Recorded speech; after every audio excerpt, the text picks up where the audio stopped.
देश की राजधानी दिल्ली का नाम बदलने को लेकर एक बार फिर से बहस तेज हो गई है। हाल ही में भाजपा के वरिष्ठ नेता और सांसद प्रवीण खंडेलवाल ने केंद्र सरकार को पत्र लिखा है, जिसमें उन्होंने सुझाव दिया है कि दिल्ली का नाम इंद्रप्रस्थ रखा जाए। उनका कहना है कि यह नाम दिल्ली के महाभारत कालीन इतिहास से जुड़ा हुआ है और शहर की प्राचीन गौरवशाली पहचान को सामने लाएगा।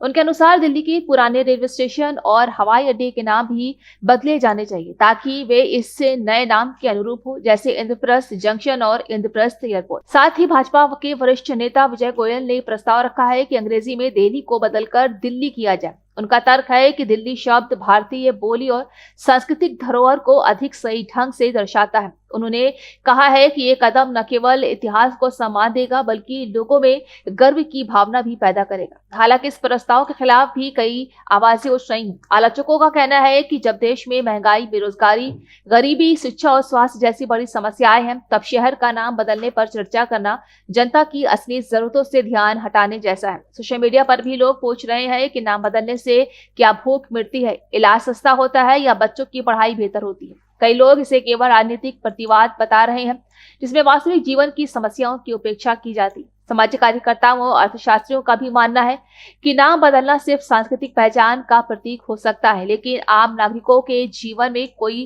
प्रत्यक्ष सुधार नहीं लाता है। इसके अलावा ऐसा करने में करोड़ों रुपए का खर्च आएगा, जिसमें सरकारी दस्तावेज, साइन बोर्ड और मार्ग निर्देश बदलना शामिल है। उनका तर्क है कि देश की सीमित संसाधनों का उपयोग पहले शिक्षा, स्वास्थ्य और रोजगार जैसी मूलभूत जरूरतों को पूरा करने के लिए होना चाहिए। इतिहासकारों का भी मानना है कि दिल्ली के पुराने नाम बदलने की कोशिशें अब पहली बार नहीं हुई। कई शहरों के नाम विदेशी शासन के दौरान बदले गए हैं और अब इसे बदलकर मूल या ऐतिहासिक नाम देना एक तरह से सांस्कृतिक गौरव की भावना जगाने का प्रयास माना जा रहा है। लेकिन आलोचक ये पूछ रहे हैं कि क्या सिर्फ नाम बदलने से इतिहास या संस्कृति का सम्मान होता है, या फिर जनता की रोजमर्रा की परेशानियों का हल भी किया जा सकता है। राजनीतिक विशेषज्ञों का मानना है कि नाम बदलने की इस बहस का एक और उद्देश्य ध्यान भटकाना और राजनीतिक लाभ उठाना भी हो सकता है। चुनावों और राजनीतिक प्रचार के समय अक्सर ऐसे मुद्दों को उठाकर जनता का ध्यान असली समस्याओं से हटा दिया जाता है। इस बहस ने सोशल मीडिया पर भी हलचल मचा दी है। लोग ट्विटर, फेसबुक और इंस्टाग्राम पर अपनी राय दे रहे हैं। कुछ लोग नाम बदलने के पक्ष में हैं और इसे सांस्कृतिक गौरव बताते हैं, तो बहुत से लोग कह रहे हैं कि पहले गरीबी, महंगाई, बेरोजगारी और शिक्षा जैसी समस्याओं का हल ढूंढना जाए।